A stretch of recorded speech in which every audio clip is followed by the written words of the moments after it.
speakers, I have the pleasure of introducing you to Erica Webster and Lisa Soeby. They are currently the president and the vice president of Hope for HH. I'm pretty sure you're going to enjoy what they have to tell you. Please stay with us until the end. Yeah, thank you, Lisa, and thank you, Erica. Thank you. My name is Erica Webster, and I'm one of the co-founders of Hope for Hypothalamic Hamartomas. And along with my colleague, Lisa, we want to thank you for joining this webinar and taking an interest in learning more about HH and specifically our role in advancing the education, research, and support in this syndrome. Hope for HH was founded in 2009 by 4 families who had children with HH. We were driven to create this organization because we had all had personal experiences, and the fact that there was limited information about this condition and its comorbidities. There were limited places to get care, and there wasn't much research being done to help our families. 13 years later, we're an international board of directors with members in the US, Canada, and United Kingdom.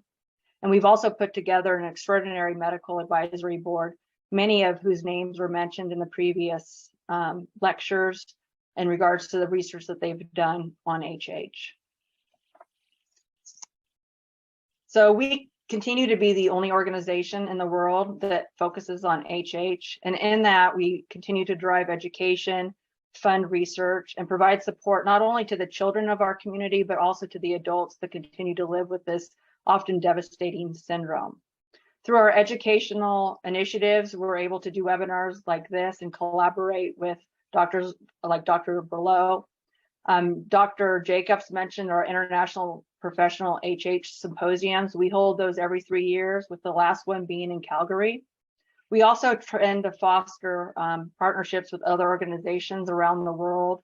One example would be the work that we do with EpiCare to spread awareness and to develop educational tools for healthcare professionals. I urge you after this session to check out our website. There's a wealth of information on there for your patients, caregivers, as well as other healthcare professionals that they may interact with.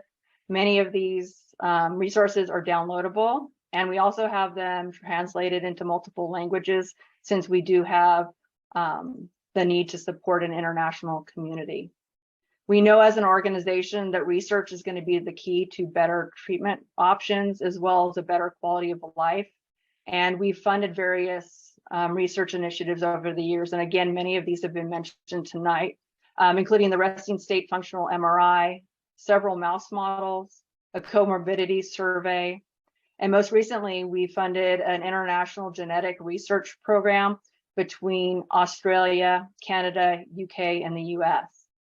The heart of our organization will always be supporting our families and those individuals that live with this condition. And we do this in a few ways.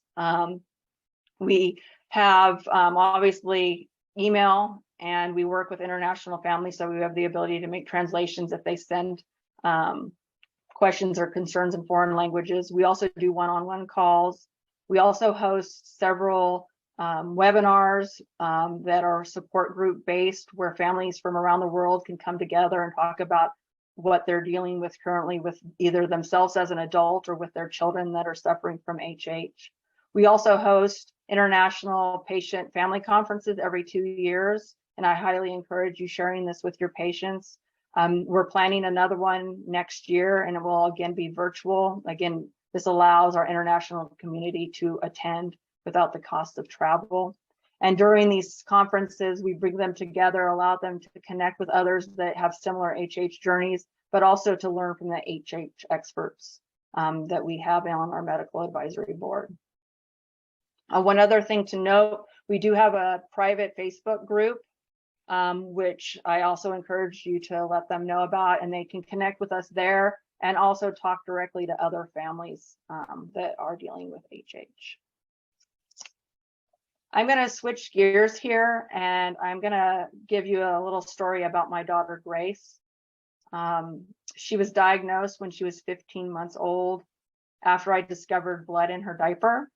We live in a small town, but we were very fortunate that we had a pediatrician that knew she needed to do something. And she immediately contacted an endocrinologist in a nearby city, and they came together with a plan of what we needed to do for Grace. So they ordered a bone age density test and a sonogram, and both of those confirmed that she was showing signs of precocious puberty. Within 2 weeks, we had an MRI. That MRI showed that Grace had a golf size or a type 4 hypothalamic hamartoma. At the time, we didn't think she was having seizures, but that's because we didn't know what a gelastic seizure was or looked like. Her seizures were not the typical laughing. She had unusual breathing, nasally breathing, and not the laughter. Looking back at family videos, I'm pretty sure she was seizing from the time she was born. Because of the type of connection that Grace had with the HH, she had a multitude of comorbidities. So this ranged from the gelastic seizures and other seizure types, precocious puberty, low thyroid, various developmental milestones that she was missing, expressive speech impairment. And over time, she developed hypothalamic rages, and that's been talked about in the previous discussions as well. And from a family's perspective, I will let you know that that's the most probably devastating part of this for my family. Hers started with self-harming and was the catalyst of why we decided to head towards surgery. So in 2007, when Grace was 3.5, and this is probably her age in that first photo, we decided to go to B&I, and Dr. Reedkate performed a transcolossal approach on her. He was very optimistic after surgery that they had resected the entire thing. But unfortunately, that came with a multitude of complications. So we were told we would be in the hospital for 4 to 5 days. We were in the hospital for 2 months, including 2 weeks in a neuro rehab center. Grace suffered long-term complications. So she had long-term diabetes insipidus. She also had hypothalamic obesity, and she had something that's rare but has happened previously. She also had the acquired form of Prader-Willi syndrome. We were lucky that post-op, Grace did not have seizures and rages, but unfortunately they came back about a year after her surgery. Grace's story is not one that is one of success. And that's why I do what I do, because we want to educate our families of the complications that might be out there, but we also want physicians to know what our families are experiencing. But again, she's not the only one. A lot of data was shared today that there are many successes in our community, but there's also many that aren't being helped by surgical intervention. And a lot of those are the families that have the cognitive impairments, the hypothalamic rages, and the endocrine issues.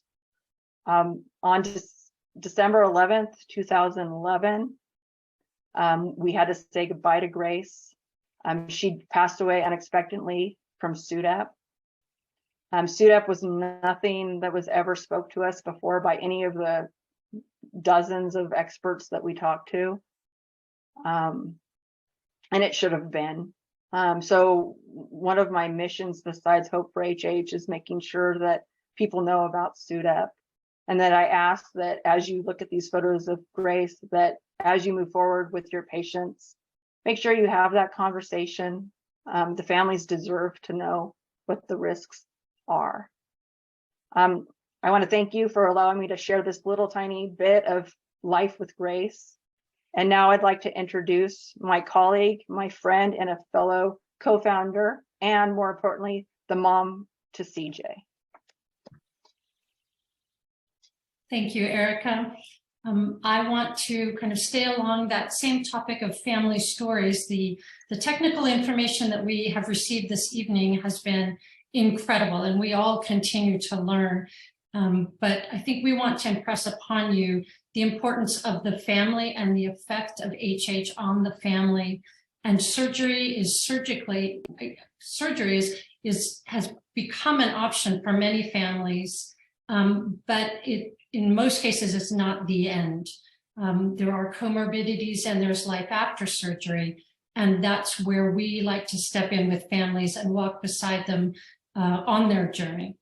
I'm just going to talk a couple of minutes because I know we're over time about my son, CJ. He is now 25 years old, but was diagnosed at 3 months old at a time when there were not many surgical options. In fact, the transcallosal approach and the open approaches were just being established. We got a diagnosis at 3 months old. However, that was after many doctor visits. We were told that it was colic and probably acid reflux, even though, like Erica, when I look back, he was having his first gelastic seizure as he was being delivered, and on average had 300 gelastic seizures a day from birth. We did finally get a correct diagnosis only after exploratory surgery that was done at a center simply to rule out a cancerous mass once an MRI was conducted. As far as comorbidities, initially CJ was meeting most of his milestones, even though he was having 300 gelastics 24/7, and those sleep issues that Julia talked about were a definite issue for our entire family because 300 seizures a day takes its toll on everyone. We did not see much of a cognitive decline, even with that amount of gelastic seizures. The cognitive decline for CJ came after the onset of the additional seizure types, as was discussed earlier. That was at 3.5 years old for him. He quickly developed complex partials and myoclonic jerks, which also came in very high numbers daily. CJ had a total of 4 open procedures that included the transcallosal and the endoscopic and the orbitozygomatic between the ages of 3 months and 13 years old. For us, we never got a complete resection until the very last procedure, and the seizures kept returning for us. Sometimes it was 6 months, sometimes it was 2 or 3 years after a specific procedure before we decided to have to go back for surgery to eliminate the seizures. Post-op for CJ was pretty normal and uneventful up until the last surgery, which the surgeon did have to get a little aggressive to get to the last of that tumor material. And currently he lives with several major endocrine issues. He has hypothyroidism, adrenal insufficiency, low testosterone, low growth hormone, which will be for life. He also has the short-term memory loss that was discussed and struggles with compromised executive functioning. So as far as transitioning, we talk a lot with the many family members that get a diagnosis later, or that, like in our case, the seizures are gone and the tumor is gone, but living with HH goes on. CJ's expressed concerns about independent living, job prospects, and will he be able to have a family?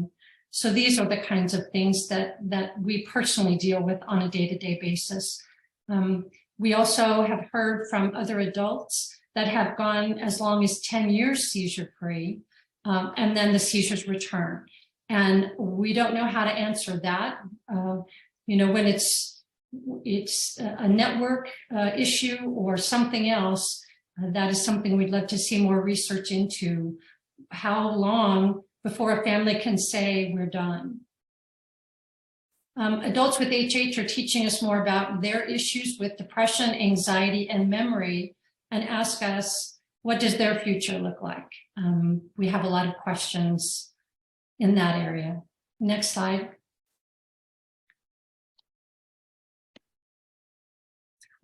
As Erica mentioned, we're always excited to participate in educational webinars such as this one, and we thank Philippe for helping to set this up. Awareness is a big part of what we want to do for our community. We want to educate any providers that might be involved in patient care. We want to encourage a collaborative team approach and help patients get the right diagnosis earlier and receive that appropriate treatment. And it's been so heartwarming to hear all of these professionals this evening echo these words. As Erica said, we have lots of resources for both medical professionals and patients, and we hope you will share those. Also on our slide here, you can see some of our Brazilian families that have been in contact with our organization and have been so kind to share their family story, and those can be found on our HH website. So I'd just like to leave you with one thought, and that is that HH is a complex syndrome which can manifest in many ways and impacts an individual differently over the lifespan, even with surgical intervention. Thank you so much for taking the time to listen to all of us this evening. Philippe, I'll hand it back to you. Thank you, Lisa. So I appreciate your time and your stories. It's always good for clinicians, surgeons to hear the family's perspective on such complicated things that you guys face. I just have one slide I wanted to share with the audience to close this webinar. So here is the data we have from the foundation. So we have currently 1,500 families enrolled with HOPE from the US, whereas only 5 families from Brazil. If we do mathematical thing here in terms of numbers, we should have approximately 1,000 families enrolled who are from Brazil. What do we need to do? So first of all, education. And second, I beg our colleagues there in Brazil and South America overall to tell their families that there is Hope Foundation and they will find a lot of resources and a big support group. So I'm volunteering to help with communication, whether there is language barriers. And I do feel like you guys make a difference in people's life. You support not only this, but you also support research, you promote education. So families nowadays are very strong, and it takes some time for us doctors to recognize that. So one of my goals today was really to recruit families that are gonna benefit from your assistance and also eventually will help us with clinical research projects and other things. Yeah, thank you everyone who participated today, the speakers who accepted the last minute invitation, Erica and Lisa for organizing the symposium, and everyone who attended. We had close to 50 people at some point, and I know it's already 10 p.m. in Brazil. Once again, I appreciate you all being here tonight. If you have any questions, just email us and get in touch, okay?